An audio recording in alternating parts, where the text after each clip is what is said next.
안녕하십니까. 등산동 K&A 공부방 동화쌤입니다. 생활기록부를 이제 아이들이 이제 작성을 해요. 작성을 하는 거를, 자료를 정리를 해서 선생님을 갖다 드리면 선생님이 이거를 보시고 참고를 해서 작성을 하십니다. 자, 그런 상황에서 첫 번째 유의사항은 뭐냐면, 첫 번째는 공통적으로 너무 똑같아요, 애들이. 공부를 열심히 했다. 추상적으로 쓰기 때문에. 그래서 누가 더 구체적으로 쓰느냐. 그러니까 정보를 구체적으로, 아니면 표현을 구체적으로 써서 선생님이 이걸 쓰실 때 편안하게 다른 아이들과의 차이를 확인해 가면서 쓰실 수 있도록 해드리냐의 문제죠. 그 다음에 모든 선생님들한테 이렇게 이 생활기록부 작성의 기초자료를 갖다 드리면 이거를 넣으시든지 안 넣으시든 선생님 판단일 수도 있겠지만, 이렇게 이게 구체적으로 성의 있게 이걸 써가면, 그러면 이렇게 넣어주시는 거죠. 다음에 이제 이 전체적으로 이 생활기록부 관리를 담임 선생님이 하니까 이 과목, 요 밑에 아래에 있는 걸 모든 자료를 다 정리를 해서 담임 선생님한테 일단 갖다 드리고, 생활기록부에 기입할 수 있는 전략도 한번 생각해 보는 게 의미가 있다고 생각합니다.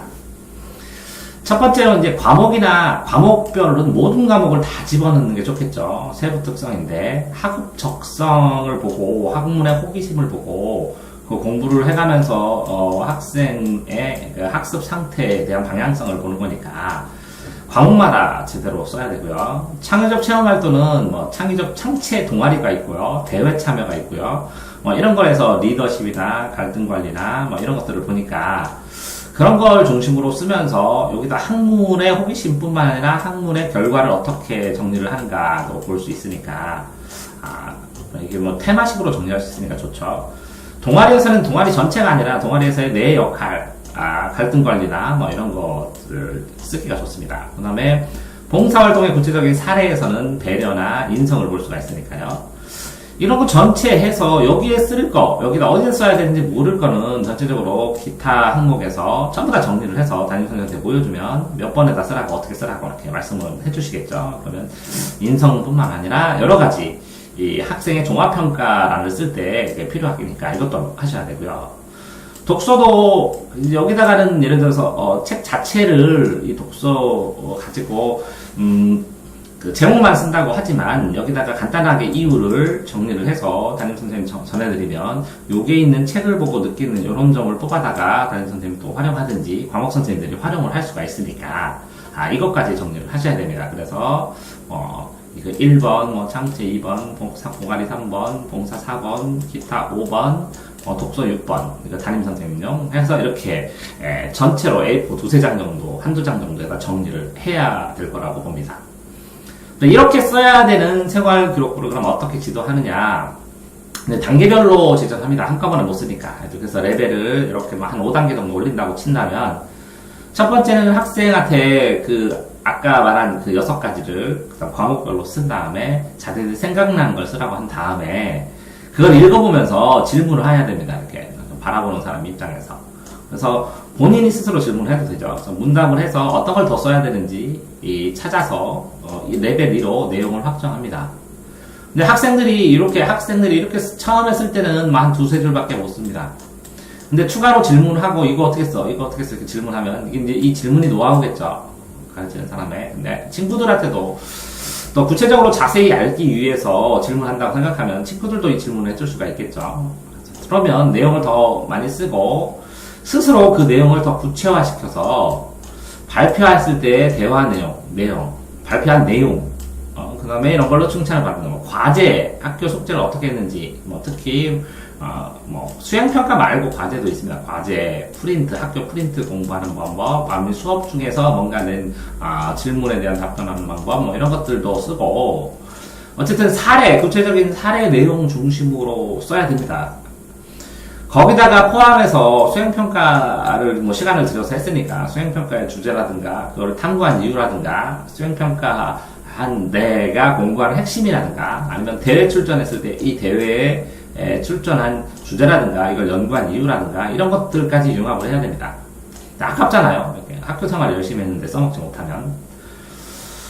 그런 다음에 그럼 이제 이거는 내용을 탐색한 거고 두 번째 단계로 내용을 정리한 거고, 그 그 다음에 세 번째 단계는 내용을 구체하면 레벨별로 이제 선생님이 계속 피드백을 해줘야 됩니다. 그 질문에서 어떤 내용을 쓸 내용을 썼는가, 구체화가 됐는가, 이 수행평가 대회나 이런 것들이 융합됐는가, 뭐 여기다가 플러스 그 책, 이걸 대회를 나가고 수행평가를 하는 과정에서 책을 내용, 독서 내용까지도 이게 첨가해서 스며들게 써도 상관이 없습니다.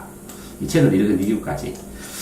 그런데 이것들이 구성이 어떤 사실, 어떤 내용이 있었는데 그게 어떻게 어려웠고 뭔가 문제점이 있어서 그걸 극복하고 어떤 교훈이나 깨달음을 얻었다라는 식으로 전체 구성을 다 하라는 건 아니고 한두 개 포인트를 잡아서 이 상세화를 시키면 좋겠죠. 이렇게 상세화를 하고 사실들을 적고 개별적인 사실들, 구체적인 사실들을 적은 다음에 나중에는 이제 문장을 정리해서 글자 수를 맞춰야죠. 그러니까 제한되게 전체 이 과목 특성이 들어가는 거, 창체가 들어가는 거, 그 다음에 봉사가 들어가는 거, 이게 글자 수 제한이 있으니까 글자 수 제한을 물어봐서 이 글자 수까지 맞춰서 정리를 해서 들면 좋습니다. 해당 학년 때 이거를 집어넣어야지 나중에 이제 교정 시간에 넣으면 문제가 발생할 수 있으니까 나중에 오해를 받을 수도 있으니까 학년마다 꼬박꼬박 이렇게 써서 글자 수를 채워나가야 되는 겁니다. 자, 그렇게 되어 있을 때 이제 생기부 정리의 의의는 학교 생활의 방향성을 정확하게 측정하고 이게 정리가 됩니다. 정리. 그래서 이 방향성에 따라서 계획을 짤 수 있다는 거죠. 근데 여기에 구체적인 이제 사례들을 나중에 쓰면 이 구체적 사례들을 나중에 학생부 종합전형 할 때 구체적 사례들을 레고 블록이에요. 하나에. 쓸데없어 보이지만 나중에 이 블록들을 연결해서 하나의 거대한 설계도를 그릴 수가 있거든요. 이렇게. 그래서 뭐 이렇게 피라미드를 싼다던가 아니면 비행기를 만든다던가 하는 구체적 설계도를 만드는 하나의 작은 알갱이들, 요소들이 되니까. 그 다음에 이렇게 한 장으로 통째로 정리를 학기마다 하면 나중에 면접을 대비할 때 훌륭한, 구체적으로 성실하게 답변할 수 있는 그 대비의 기초 자료가 되기 때문에 생기부를 작성을 하고 정리하는 것은 의미가 있겠습니다.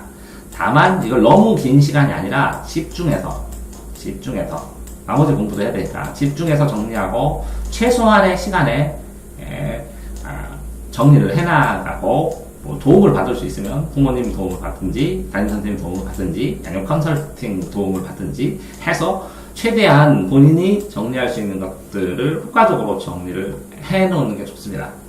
이게 정리가 돼서 입력된 거를 보여주면 그 다음에 다음 학기의 포커스나 다음 학기에 해야 될 단계, 진전돼서 내 학교 생활을 할 수 있는 계획들을 짤 수가 있겠죠.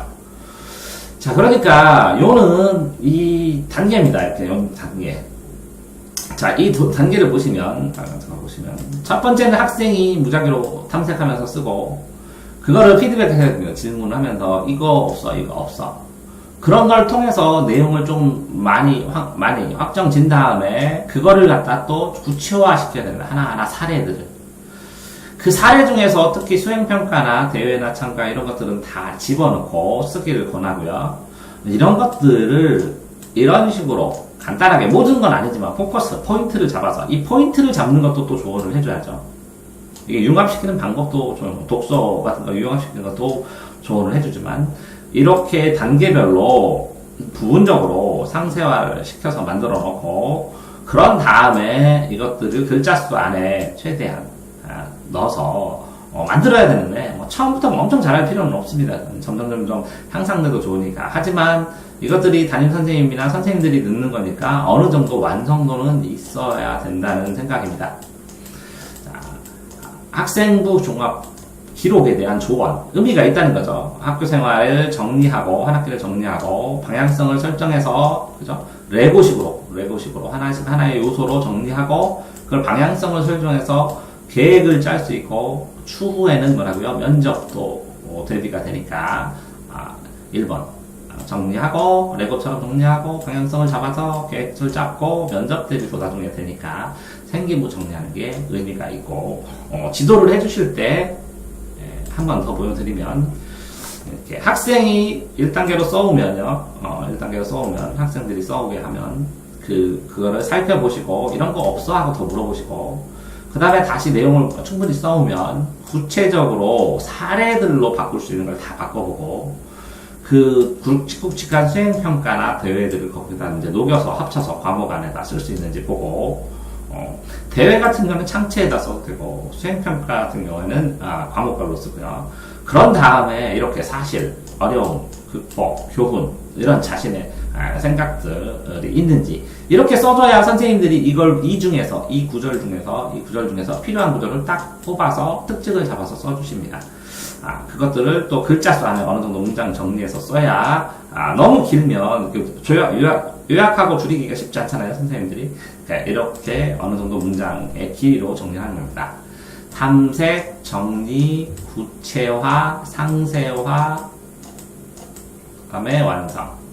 이런 식으로 단계를 밟아서 학생들한테 1번, 2번, 3번, 4번, 5번 정도를 터치를 해야 생활기록부가 정리가 되는 것입니다.